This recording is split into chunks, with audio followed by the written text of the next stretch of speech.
Wonderful. I think we might make a start. I'm here in Oxford and I can hear the chimes of St Mary's Church, which makes me think it must be our hour.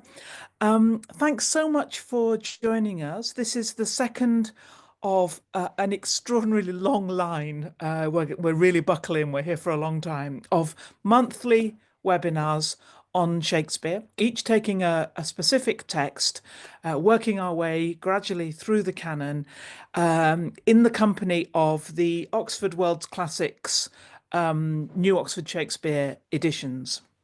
I'm Emma Smith. I'm the general editor of that series. And I want to start just by saying how that all that work builds on the extraordinary editorial work, some of which we'll chat about, of that team, the team of the New Oxford Shakespeare, Gary Taylor, John Jowett, Terry Boris, and Gabriel Egan. And John Jowett did the textual work on the Macbeth that we are going to be talking about this evening. And I wrote the introduction. There've got to be some perks of being the general editor, and giving yourself the best play clearly is one of them. What usually happens in these webinars is that I chat to the person who has introduced that particular volume.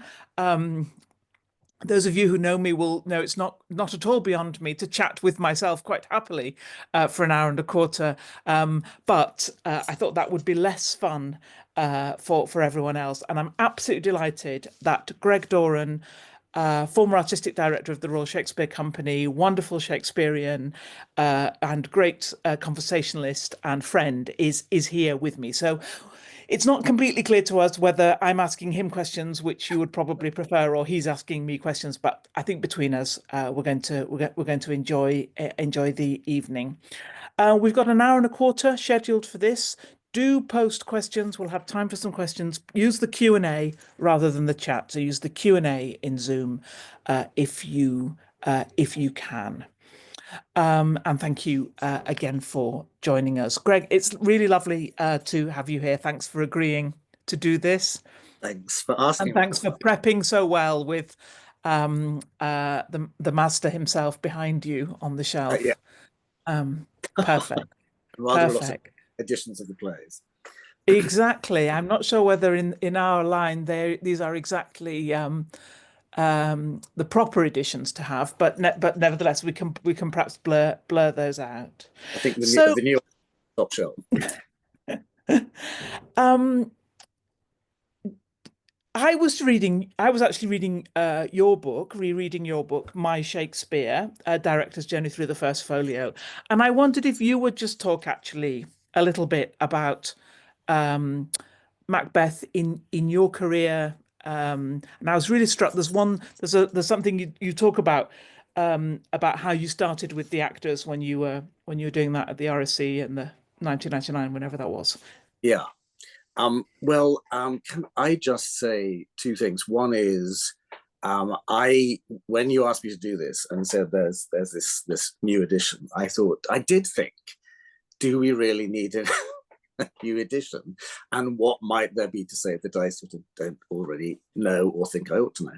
And what was great was just how refreshing this was. I loved your preface as general editor, because you say something that I haven't really heard from the academic community before, which is that the editions are in themselves provisional. Just as I always think, there's no such thing as a definitive production.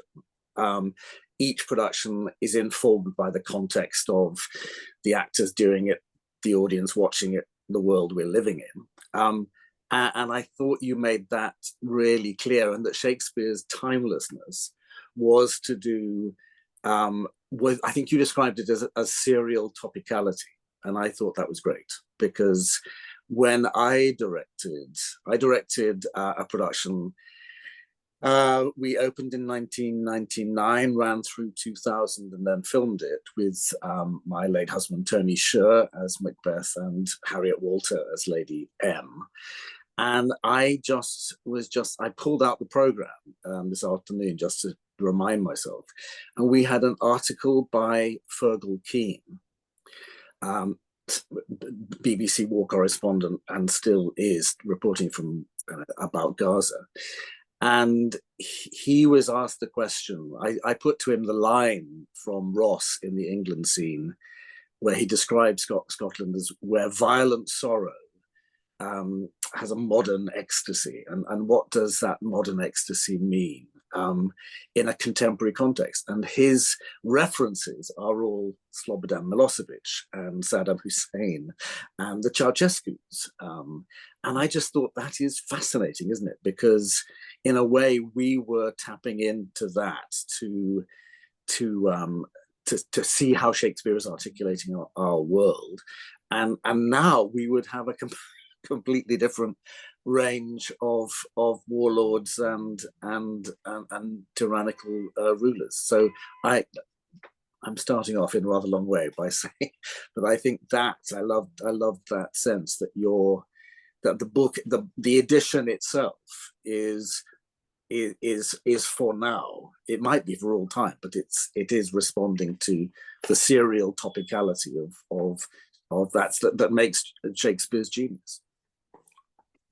That's such a great thing to pull out. I mean, because these worlds, it's absolutely the $1,000,000 question, isn't it? Why do we need another Shakespeare edition or another Shakespeare volume or another production? And what are they doing? And what do we think of the shelf life being? Obviously, in part, we wanted these webinars to encourage you to have a look at these editions, but really we just want them to be a sort of a program to think more ambitiously and sort of sustainably about Shakespeare's works. I have really tried to commission these introductions in quite a pace, at quite a pace. I'd like them all to be out in sort of 3 or 4 years, because they are really of a moment, and I fully expect that in 15 or 20 years time somebody will come, these will be being redone. They will absolutely need to be redone. Yeah, the sense of this as a play, more, do you feel as if this Macbeth is a play that's seems more related to a specific contemporary, like a specific contemporary world, than to a more abstract sense about human nature? I was just thinking, for example, I mean, in some ways we see that, don't we, with Lady Macbeth, who I think is one of the only characters in the modern world to have completely sprung out of a play and to be just an available stereotype in a very particular political world, isn't she? She is. I remember we were on tour in Japan and doing a Q&A with a largely female audience, and Harriet Walter turned the tables and said to the audience, "Why is this play so popular in Japan?" And a lady stood up and said, "It's very clear. It's because women are the power behind the throne." And I thought, how fascinating that would be the perspective. You're right. I mean, why is it? It shouldn't, in a way, it shouldn't be as immediately gripping, and it's got witches in and all that superstition, and what's all that about? But it does. I think it's partly still popular because it's breathtaking. It's relentless. It grabs you by the throat from the very first moment. I love the fact that you picked that out, the thunder and lightning that you described, and then talk about as being the way that it viscerally grabs you. And that was very much, you were asking me about the how I started rehearsal. It was very much that. It was, what is it that makes you suddenly sit on the edge of your seat and not leave there for whatever it is. Our production was an hour and 58 or 2 hours and 7, depending on how long the porter went on for. But basically 2 hours.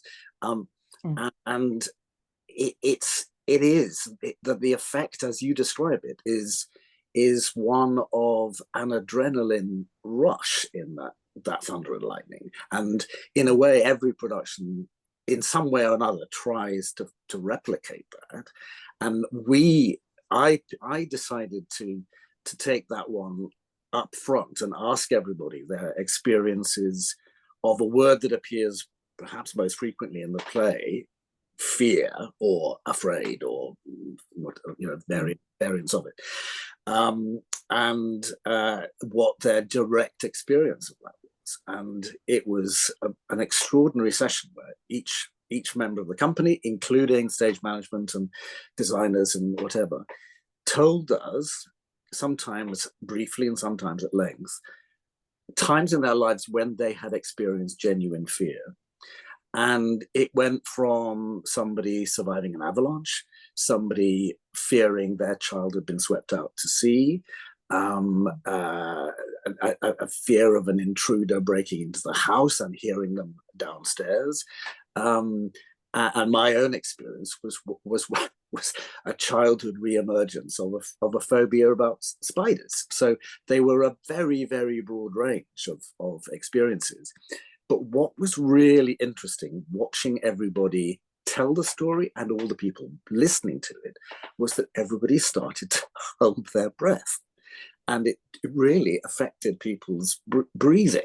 I mean, physiologically, it had an effect on everybody, that you were just, the tension, the adrenaline, as you talk about it, I didn't know. That was great. I didn't know an adrenaline rush lasts at least an hour. And I thought that's a great piece of information to know.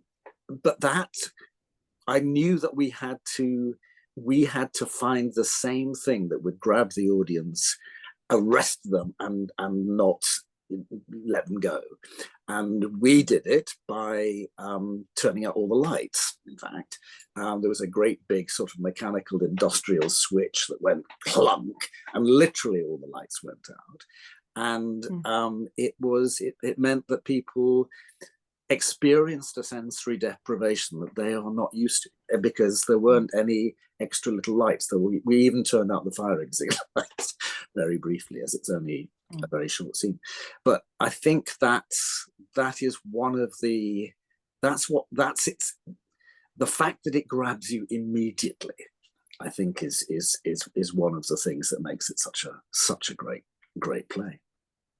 Yeah, that's so fascinating. Yeah, so I suppose I was thinking, as influenced a lot by the brilliant, there's loads of brilliant work on the kind of acoustic world of the Elizabethan period. I was thinking particularly about Bruce Smith's work, but there's been lots since then. But I slightly wanted to take it in a different direction, to think about what sounds do, what unexpected sounds. I was thinking about the thunder and lightning, which is the first stage direction in the play, and that's very different from the three blasts of the trumpet, which we think was the call to, settle down in the Elizabethan theatre, in the Jacobean theatre.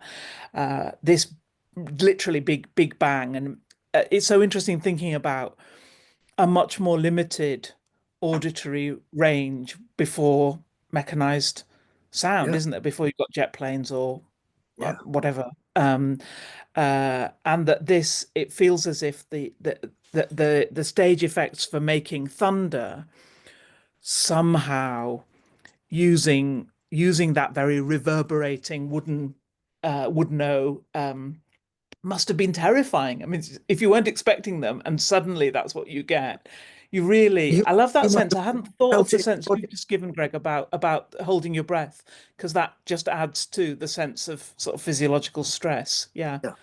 Go ahead. Sorry, I talked over you. No, I think that's absolutely right. And I think the other, we're 3 words into the play so far. Yes, that's right. It's going to be a long evening. The next 3, though, are, the enter. Does it actually say the witches? No, it doesn't, does it? Say, how is it? It does say enter the witches. It does say the witches. So the witches are part of stage direction talk, witches, but not the language of the play, aren't they? That's one of its strangenesses. That's I mean, that was sort of problem number 2 in terms of production, which was a bit. It was a bit like Exit Pursued by Bear. I think the problem is enter bear. You sort of know what it's going to be at that point, and you can kind of show your hand very, very early if you have three old ladies in pointy hats with funny warts on their noses. You're going to tell what they are doing.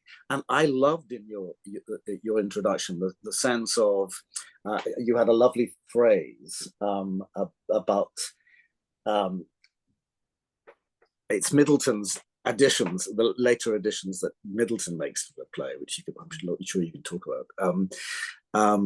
Making, and Shakespeare's play is much less witchy, you could say, and I agree entirely with that. We found that very strongly that the witches can be given too much agency. They're not the governing body. They are.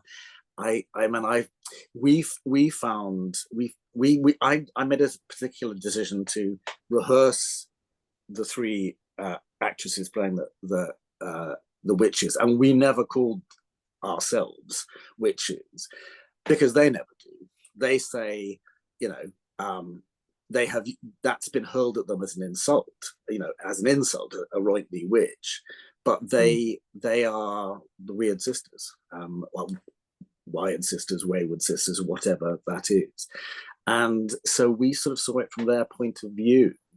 And I rehearsed them in such a way that we would decide on different ways in which they would play, whether they were sort of on some kind of hectic magic mushroom, or they were desperate or hypersexualized or whatever. So that the actors playing Macbeth and Banquo did not know what was coming at them. And it led to a sort of strange spontaneity and gave them an oddness, if you like. And we felt that the witches, that Shakespeare is, it's not, when Middleton comes in with his dreadful Hecate and tiffin, make him stiffin, awful rhymes. It's a bit like there's a Ben Jonson Masque of Queens, I think, in which the sort of Queen of the Witches comes in and she's brandishing a torch in the shape of a human arm. So it's like cutting out all the props, that he just gets it down to what those women are and what they're, and they know something, but I don't think they're in control of it, is my feeling. Yeah, that's such an interesting question about the witches' control. Maybe we should back up a bit about Middleton. Yeah. So one of the features of this play, which has emerged into something like a consensus, but not an absolute consensus, we ought to acknowledge, but it's definitely the line of the New Oxford Shakespeare, the text that we're working with, is that the text of Macbeth that we have, that's come down to us through the First Folio in 1623, represents an otherwise lost Shakespeare play touched up here in this version by Thomas Middleton. So we've got some kind of a sort of overlay, and at least some of the overlay, possibly all of it, is in the field of the witches or the weird sisters. We know that Middleton had written a play called The Witch, and we know that the witches' songs in Macbeth are songs from The Witch, and there are various other sort of inconsistencies, I suppose, and ways of interrogating the play that suggest that there has been something has been done with it, perhaps after an initial writing. And it is really, really fascinating to wonder whether, as Greg's just brought out, whether in fact Shakespeare's play is hardly witchy at all, or not very witchy, and whether it's the entirety of the witch frame that's put in. And this comes back to there's almost, I was giving a talk the other day, and the first question, which I hadn't, I should have dealt with, was was there such a thing as reviewers in the Elizabethan theatre, and if so, what did they think? And I said there's hardly anybody who goes to the theatre says anything about what they think about the play, and our man Simon Foreman is an exception to that. Foreman goes to not the first production, we think, not the first outing of Macbeth, but he goes in 1611 or 12, I think, to see a production, and he talks very much in the manner of Shakespeare's source, the Holinshed's Chronicles, about the witches as nymphs or fairies.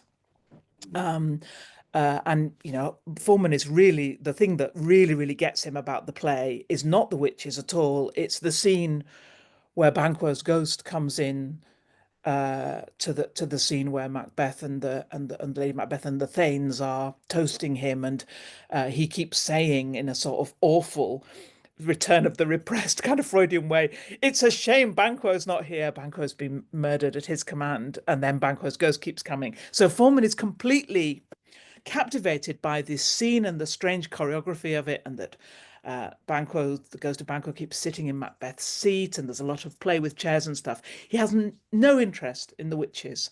And so you're right that, I mean, he's an unreliable or frustrating viewer, isn't he? We don't know whether he saw what we saw and didn't care about it, wasn't very attentive, is a witness to an earlier version of a play that we just don't have.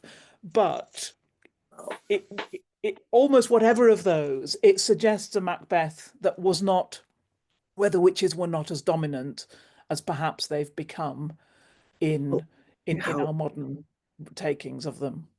I mean, I've been pondering, you and I having spent quite a lot of the last 18 months, maybe in your whole lifetime, looking at the first folio, and because Macbeth only appears in the first folio, there isn't a quarto extant of Macbeth, and I wondered why that was, because the histories pretty much, they're the most popular. They've got named titles. They don't have the bookends of King John and Henry VIII, or a bit of the prequel of Henry VI. The comedies get very short shrift. Not that many of them are, maybe half of them are published. But of the tragedies, there are editions before the folio is published of King Lear, of multiple, at least two of Hamlet and King Lear and Othello just in time.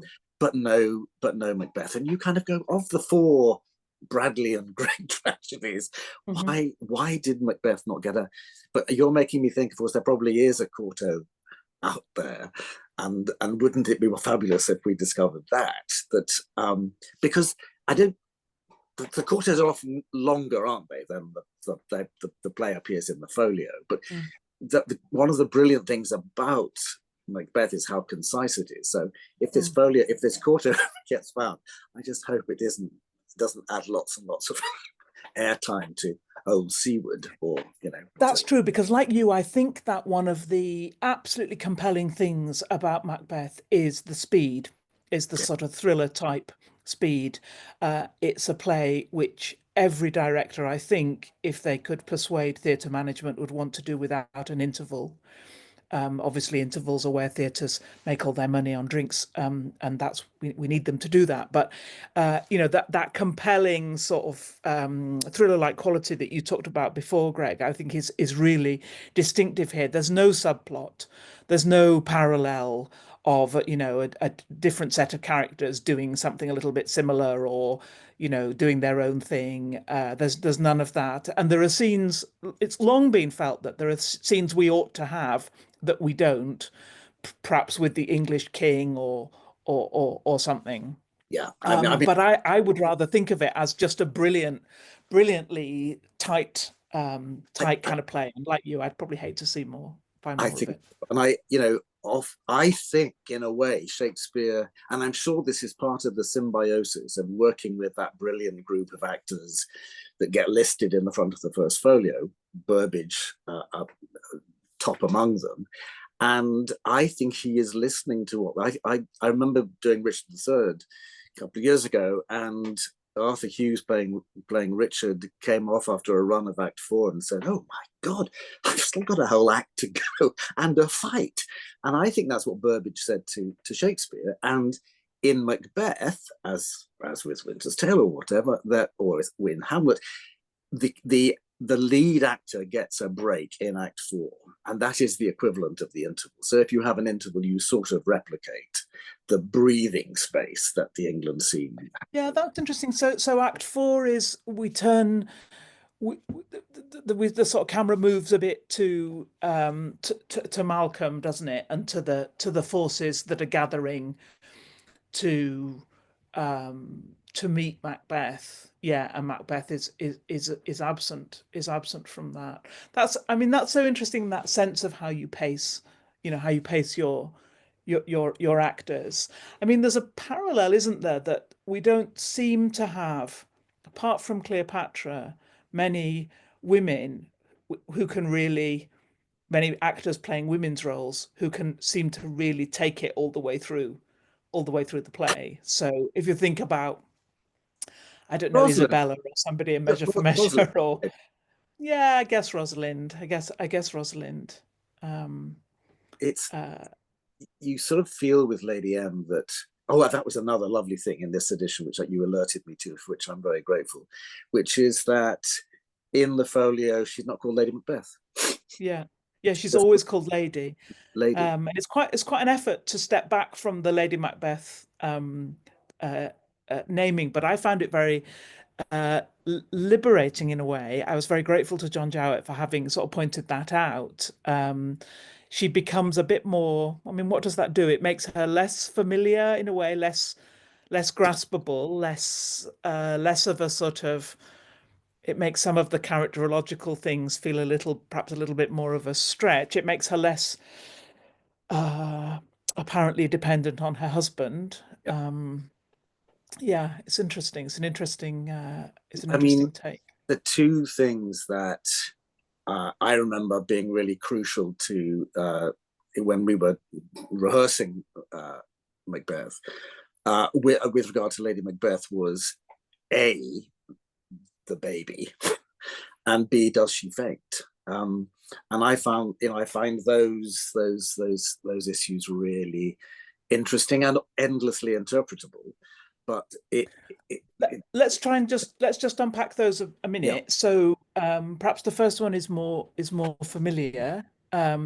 So uh, the play is completely preoccupied, isn't it, with children, sort of metaphorically, symbolically. I think every production I feel I have seen in the last 15 years has really majored on children. I think Banquo's son Fleance is much more present than he used to be. There are the children, ill-fated children of the Macduffs. Um, I want to come back to that great point you have, which I actually quote. I must have known somehow I was going to have to discuss this with you. Um, about the end of the play and whether there's a sense of something hanging with the children. There's a lot of music outside my room in case anyone can hear it, but it's gone. It's gone. So then there's pity like a naked newborn babe. The witches give bring up a sort of effigy of a crowned child, don't they? And all there's children everywhere in the language of the play, but there's also this aching sense that uh, Macbeth has a barren scepter, So a feeling. For me, the play is very confused about inheritance and yeah, whether the son does inherit from the father, or whether when Duncan identifies his son as his heir, that's a sort of step outside the norm in some way.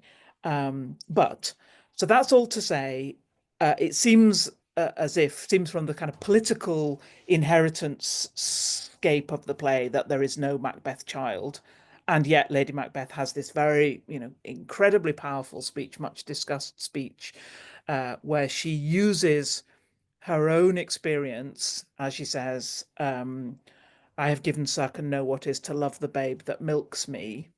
But if I'd promised to, as you have, I would have dashed it from my breast. So what to do with this child?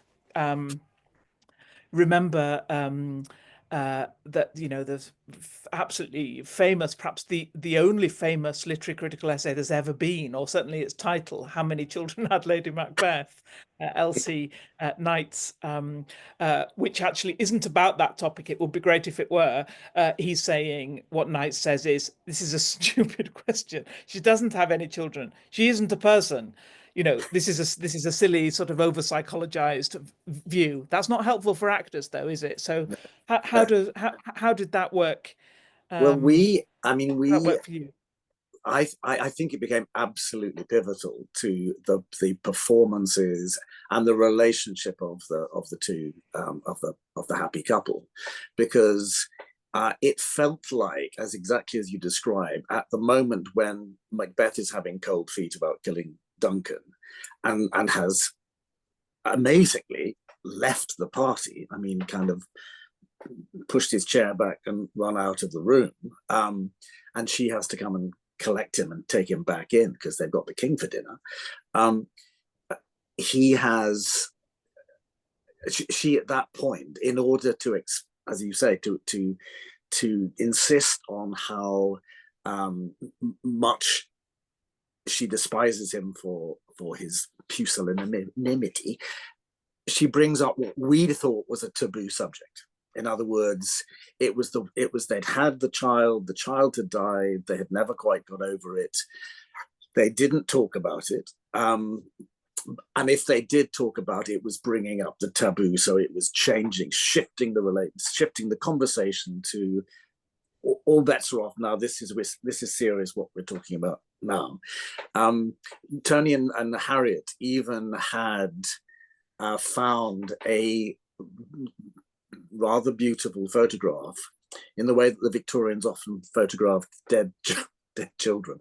They found a photograph, and that was the baby that they had lost, and it meant that from that point on, there were all sorts of things that happened in that scene, that suddenly it became a rather sexual scene, and it became, you know, they were turning each other on by having kind of gone back to this dark place that they had exiled from their conversation. So I think that was a very useful thing in also in terms of what is her use to him.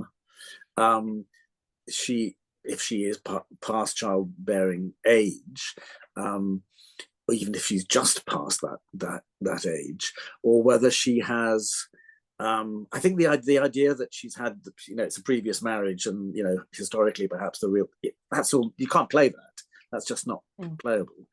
But that the relationship depended on a deep love that they had, that was represented in the person of this child who had unfortunately died.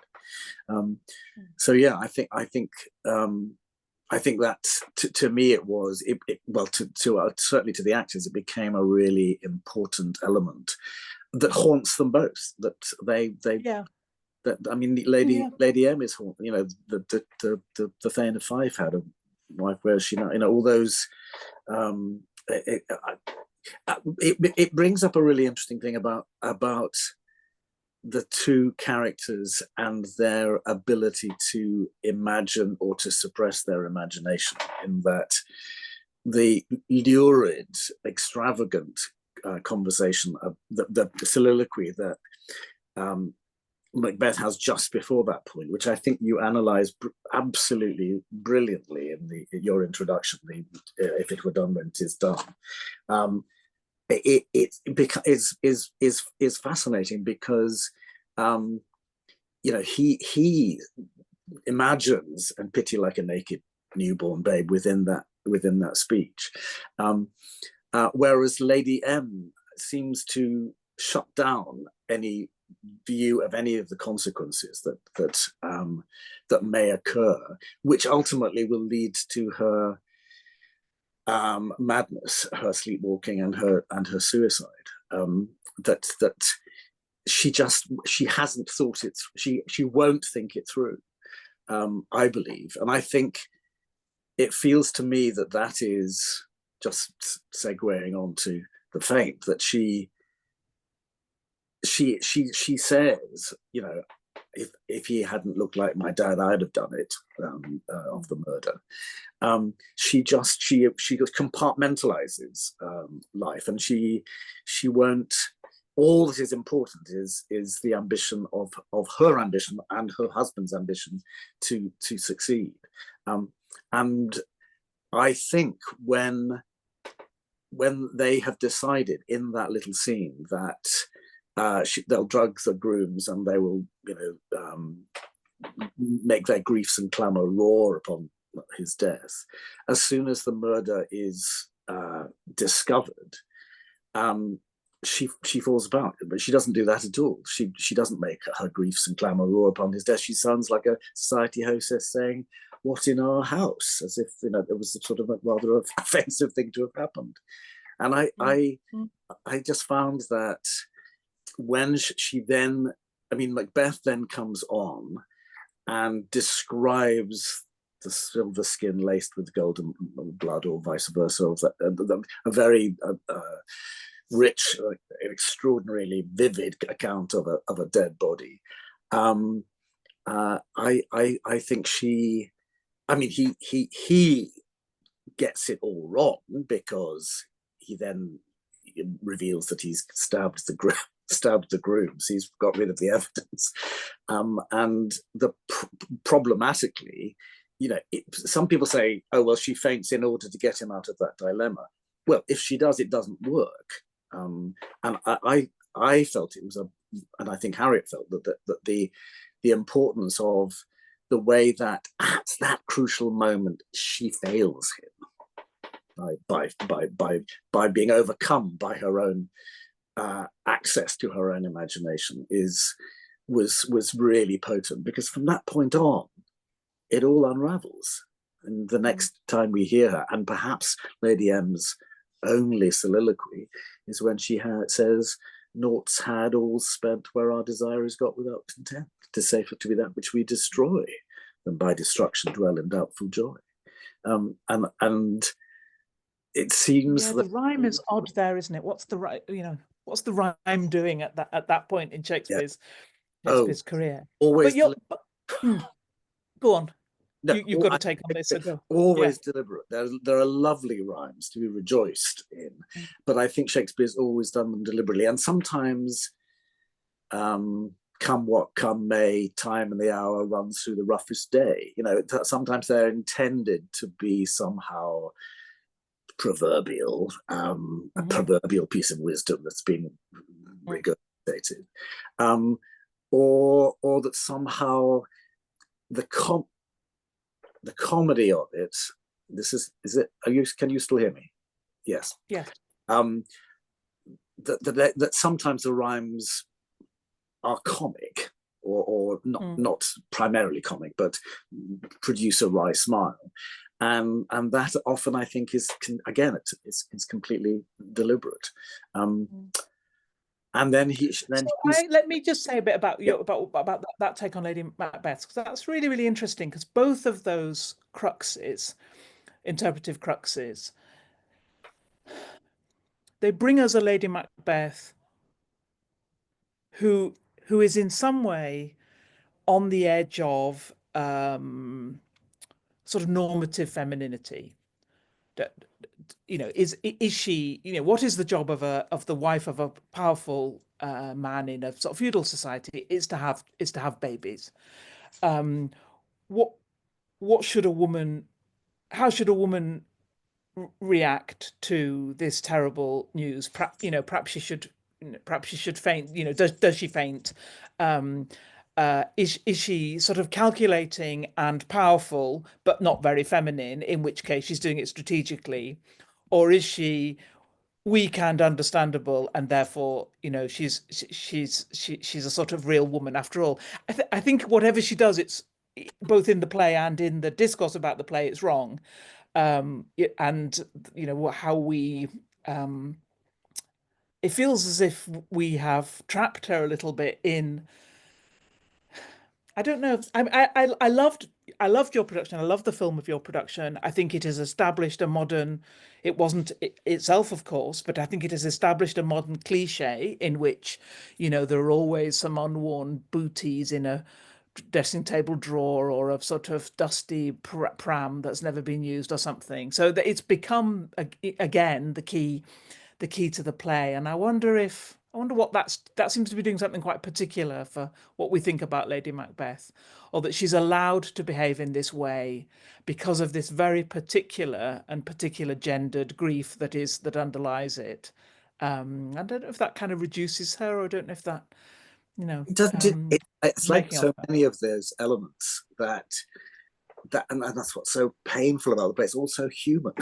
I Mm, mm, remember Tony talking about this man, this warrior, this man who can unseam somebody from the nape to the chops, and memorize another Golgotha. mm, Suddenly can't kill an old man in his own house, and falls mm, apart and gets it all wrong and forgets to leave the knives there and all the daggers there, and becomes a kind of gibbering kind of wreck. And Lady Macbeth has to pull him together in order to mm, achieve what they're going to do. And then it flips, that when there's a crisis, um, I, in other words, I would say that just as we look at Macbeth falling apart at that point and might go, oh, so where's the big guy now? So where's all that masculine, machismo gone? I think the same happens with Lady M, that she's holding it all together. Her husband's falling apart, and suddenly she loses it. I mean, whether that makes her, that reduces her, I don't know. I just think it makes her more vulnerable. I love the way that you describe Macbeth's, what was it, as a violent, vulnerable anti-hero. mm, And I think that's, when at the end of the play somebody describes the pair of them as a dread butcher and his fiend-like queen, we don't recognize that description because we have become so engaged in that in their lives. We've been engaged in, I'm fascinated by how Macbeth's, the imagery that he uses, supports our empathy, if you like, for him. When he says, "Full of scorpions is my mind, dear wife," or they've tied me to a stake, I cannot fly. That he's like some bear, chained at a stake. That and Lady M's the lady's mm, descent into um, the haunting of her terrible dream sleepwalking. Um, it makes them both so human and vulnerable. I find that really moving. So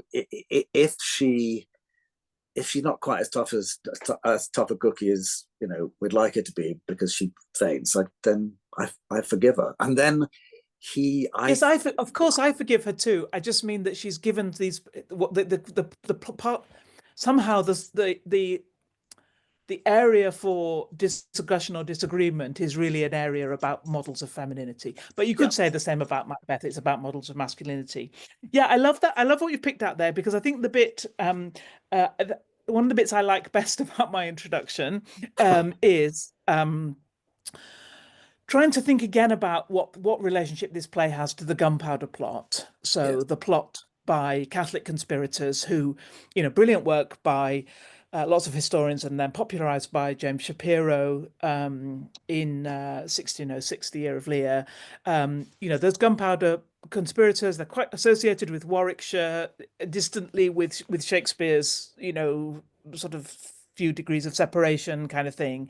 There's something really interesting about that perhaps specifically for Shakespeare, but more generally for um, early Jacobean London, there has been, this terrible, what I was thinking about, obviously from our own experience, an act of sort of homeland domestic terrorism, a sense that a religious minority has become radicalized and dangerous rather than just sort of misguided or getting on with their own thing in a quiet way. Um, and those modern parallels were useful to me because I still think it is extraordinarily um, challenging to think ever to say we should try to understand why people do this. We should try to get into the mind. And I quote this bit from Barack Obama's memoirs about 9/11, and he says he more or less says, it would be wicked even to try to go into the mind of these people, somehow as if you'd just be tainted by it. And I was thinking that's such an interesting, for all the ways in which our modern world is so different from the early modern one, the idea that somebody is planning some terrible atrocity, and that even to try to understand why they do it is to somehow partake of or make excuses for it. We're still thinking that 400 years later. I thought, what an extraordinary thing for Shakespeare to do, to take, there's been lots of suggestions that this is a play, obliquely reverberating with the consequences of the gunpowder plot, that some of the porters not very funny lines are a sort of equivocation, turned out to be a big thing in the trial of Henry Garner, who's also called the farmer, and that maybe that may farmer that may be part of that whole sequence. But I don't think we've talked enough about what kind of an artist, what kind of a writer decides, I'm not going to do a completely um, you know a horrified, vilifying job. What I'm actually going to try and do is go really into it. What does it feel like to have done that? And you put the murder of Duncan so near the beginning of the play, we don't get to that as the culmination, as we might do elsewhere, but it's all about what's it like to have done that? What's the consequences? And I I feel, yeah, go on, go I on. know, go No, on. you go ahead. But No, I love the sort of declension of the place where you kind of go, so Richard II is king as victim, and his death. So that puts the murder of the king, at the center of the play. yeah, That Hamlet, no, in a way, what do you say about? There's a lovely you make Malcolm in Macbeth is sort of is Hamlet, Hamlet. isn't he? Yeah, I mean, yeah, he would, but I mean, so he obviously isn't Hamlet. But I was trying to think about, this is a story that Shakespeare's told before. One is yeah, the story of the murder of the king or the ruler. yeah, We have it at the end in Richard II, at the middle, in Julius Caesar, I suppose, yeah, and yeah, then so we have the build up and then the consequences. And then I was trying to think about Macbeth as a sort of distorted revenge play yeah, where the son ought to be taking revenge for the death of the father, and that the son ought to be the dominant figure. So that's, Hieronymo in Spanish tragedy, yeah. or it's Hamlet, of course, in Hamlet. But here it's absolutely not. And there's a funny way the play Macbeth ought in the revenge tragedy genre to be leading to a showdown between Macbeth and Malcolm, Yeah. shouldn't it? And it's as if the whole Macduff thing has to be put in order that Macduff can be roused to be the exterminator in the end, because presumably because Malcolm can't do it. I mean, I don't remember what your Malcolm was like, but Malcolms usually are in some way A bit drippy. ineffectual, or Yeah, yeah, drippy, yeah, wet, but whatever. They're not they it's really they who are in too big a clothes, they're who the clothes don't fit.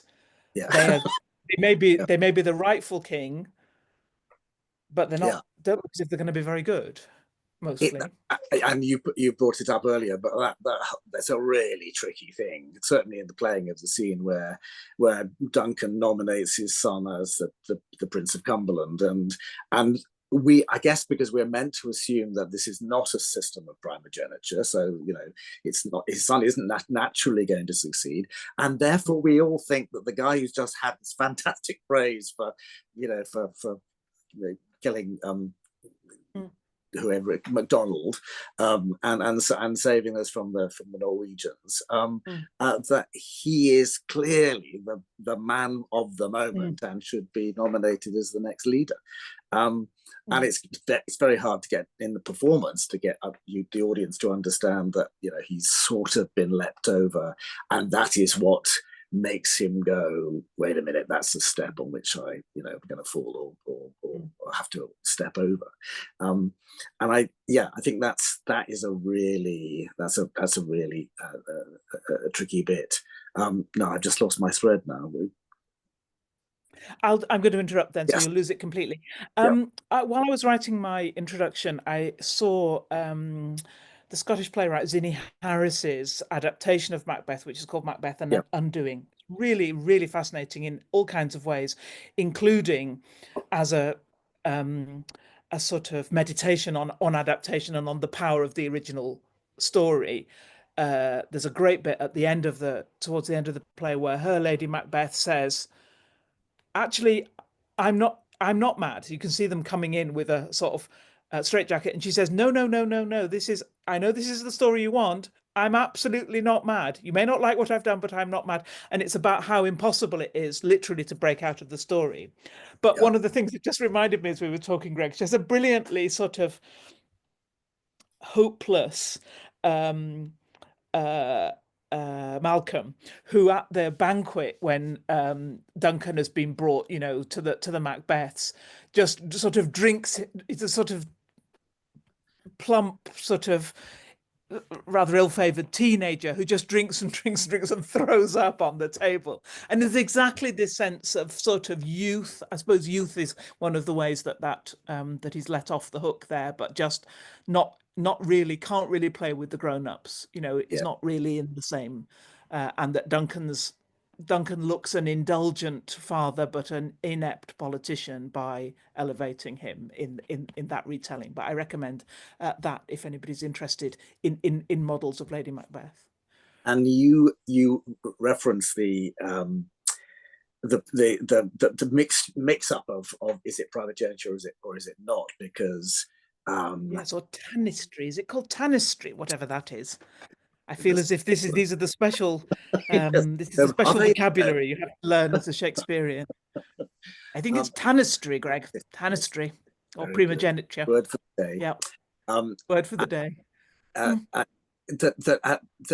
he sets up that the seed of Banquo will be kings, and then I suppose our production, as you say, finished with the reappearance of Fleance, as if to say, this is all the cycle. It's all going to happen again, and that this boy has seen his father murdered and knows that it's meant to be him next. And it's as if Shakespeare forgets it in a way.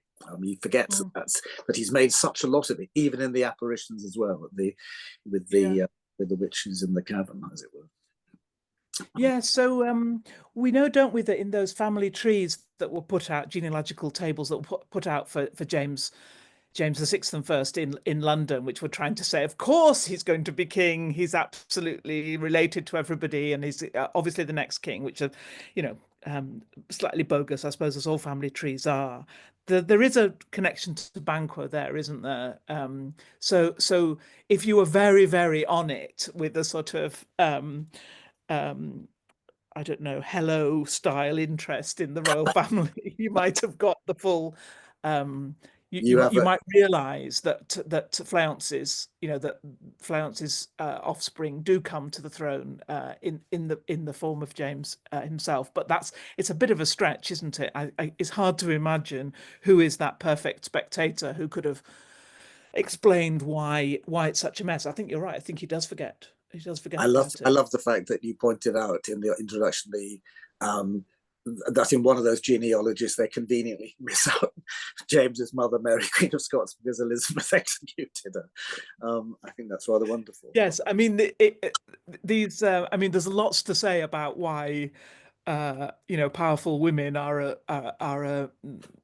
not a completely not completely sort of popular in the Jacobean court, aren't there? I suppose that. I wish I'd thought about it in production. I could have had the line of kings and have a ghost with her head chopped off. That's right. In the line, that's right. Yeah. That's right.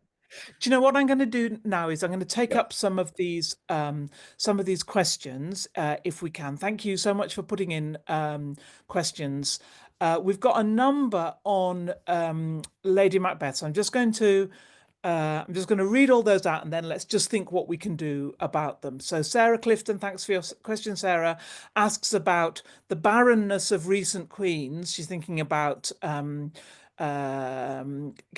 of Aragon, Anne Boleyn. I mean, Anne Boleyn did have a child, didn't she? But I mean, did have a living heir, Mary Elizabeth. Is that somehow wrought up in the character of Lady Macbeth, which is interesting? Kathy asking, do you think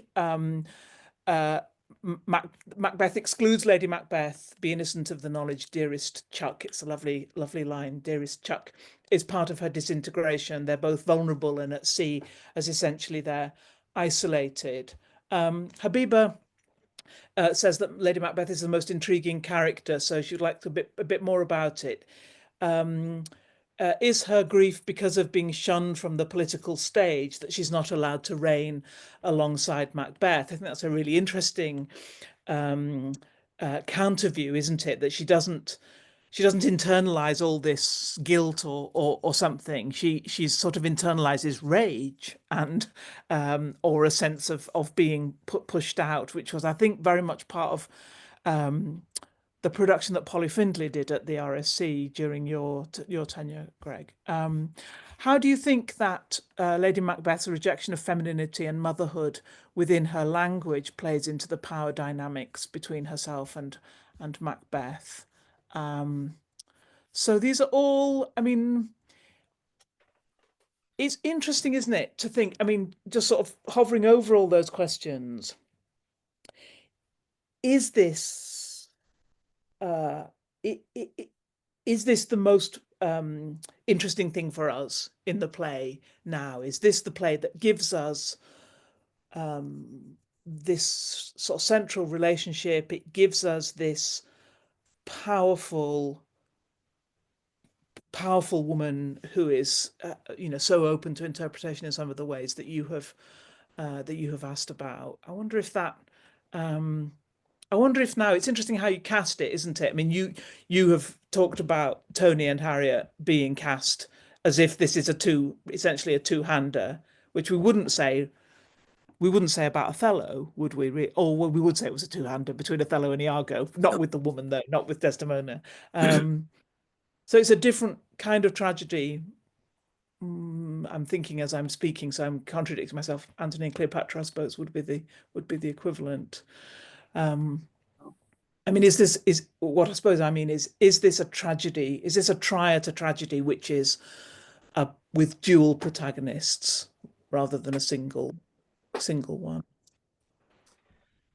It's really interesting, isn't it? Because there's a discrepancy, presumably, between the acting talent of the senior Richard Burbage and whoever it was that played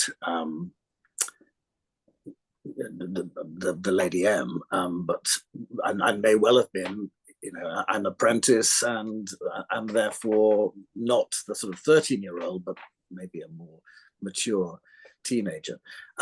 So there's a discrepancy in that, but then that doesn't occur in Antony and Cleopatra, where it's swapped around, and Cleopatra's got a whole act to herself once Antony's died. Yes, it is fascinating, isn't it? And the ways in which productions have um, investigated that, explored that. The recent production where David Tennant Cush Jumbo production where Lady M, I think I got this right, that Lady M appears or witnesses the Macduff, the murder of Macduff's kids. Oh yeah, that's interesting. In Yale Farber's production, she had I found this extraordinarily powerful actually. I'd never seen it done before.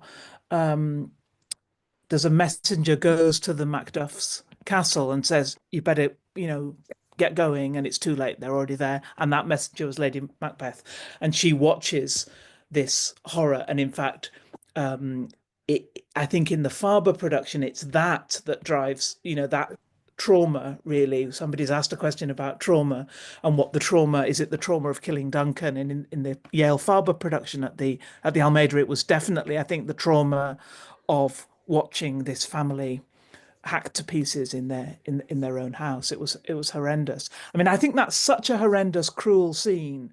In a way, I've sort of made an argument about Shakespeare.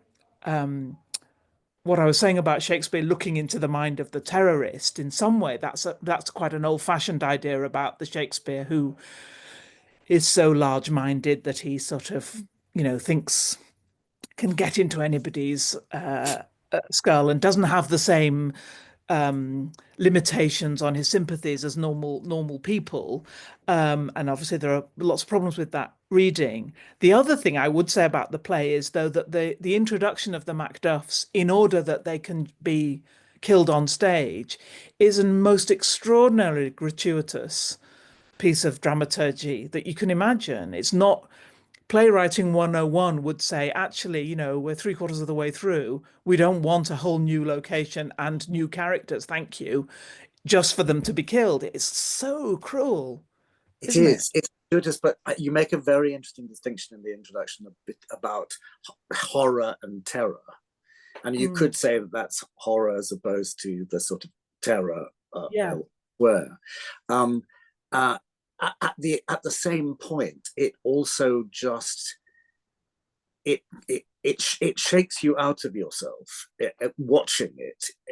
Every performance, every production I've seen, the murder of Macduff's children is always really ghastly and horrible.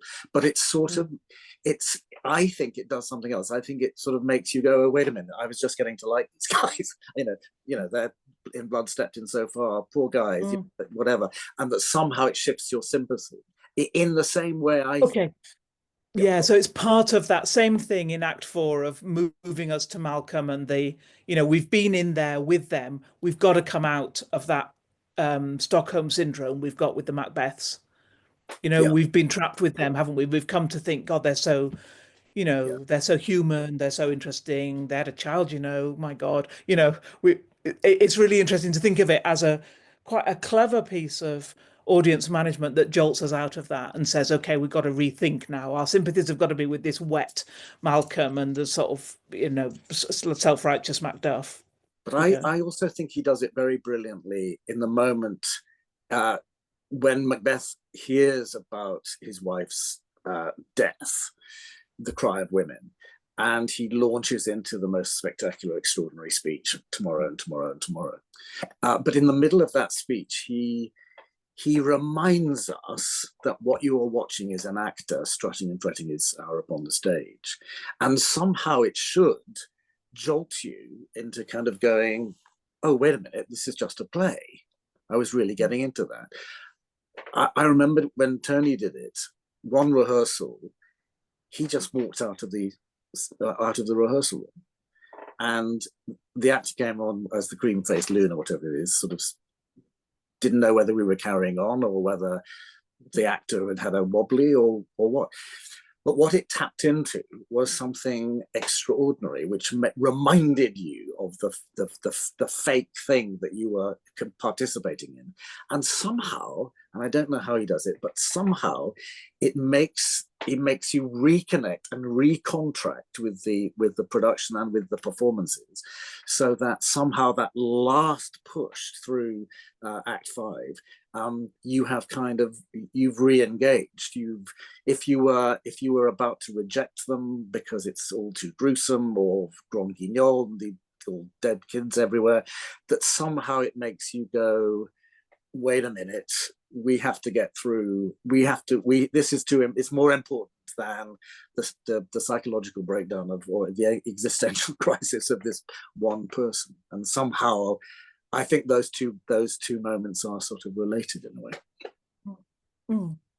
There's a few more questions. I'm sorry, we're actually just going to have to just touch on these, but I'm just going to go with a couple about the witches. Laurie has got a really interesting fact based on her research. Before Macbeth, witches had not been presented as wholly evil and terribly frightening.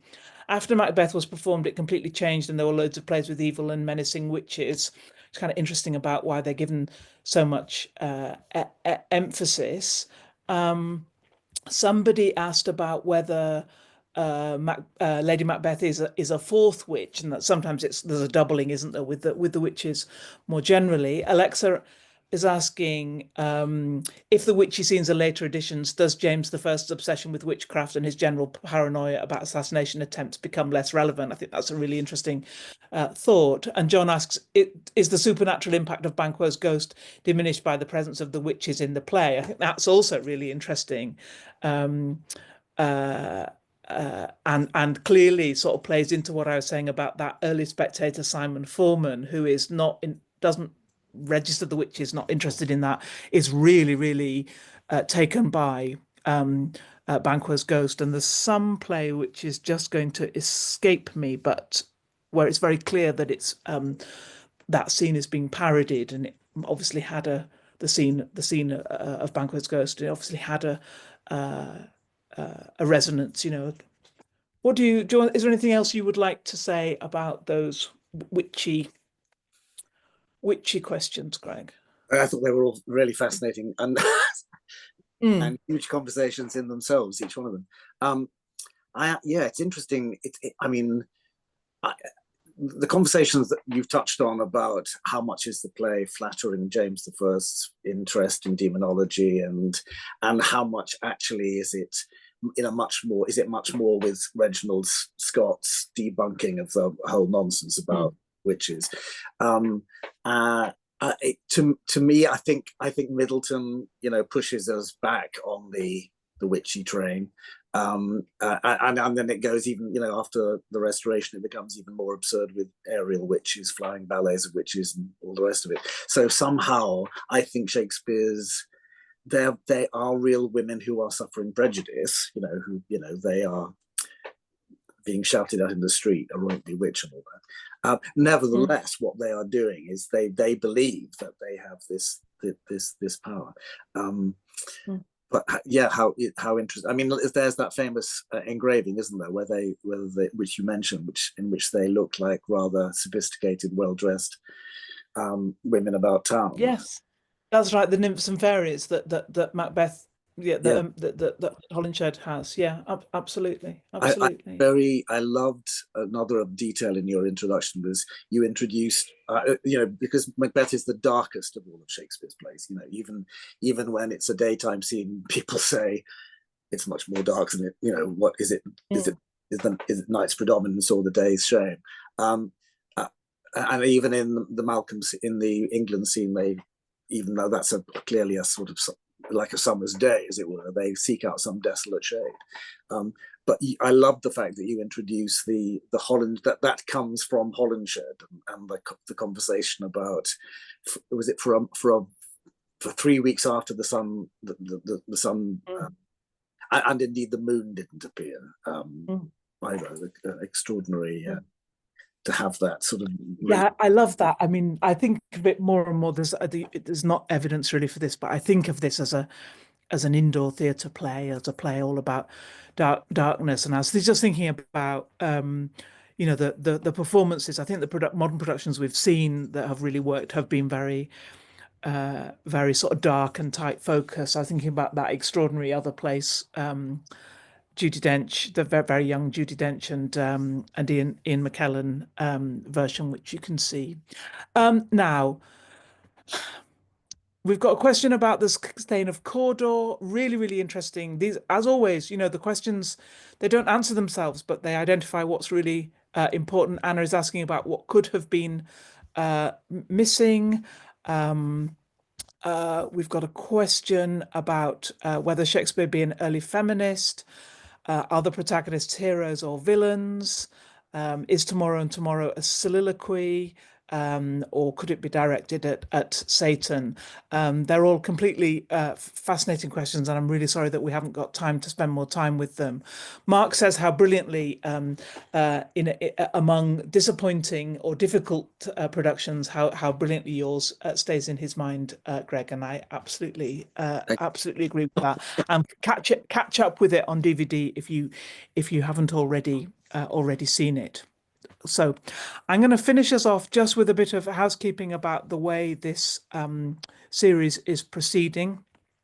On the first Monday of March, I will be in conversation with Indira Ghosh, who has done a really brilliant, cracking introduction to the first part of Henry IV. I picked Indira because of her work, in part because of her work on comedy. I wanted to think, what would this play look like if somebody came to it, not saying, oh, they were not really the same age, in Holinshed, but Shakespeare makes them say, in this kind of history mind, but sort of thought about the rhythms and the effects of comedy. And Indira does that brilliantly. So we'll be talking about that next time. These are all going to be on the Oxford English Faculty YouTube channel, so you can watch again. Do tell people about these and sign up for the next ones. We've got, I miscounted when I said we had 41 to go. We've got 42 to go. So if for any chance there was a sort of 4-year term of anything that you thought this is going to take some living out, just for example, can't think what that might be, you could do it with us. You could do Shakespeare every month through that unspecified 2025 to onwards time. Do that. Thanks, Greg. It's been absolutely really wonderful to talk to you. Tell us what you are doing next. I can't tell you because it hasn't been announced, but I am about to go. Oh, okay. But can I just say, really brilliant introduction and taught me a lot, which I thought I ought to know. Thank you so much. Thanks, everyone. Bye.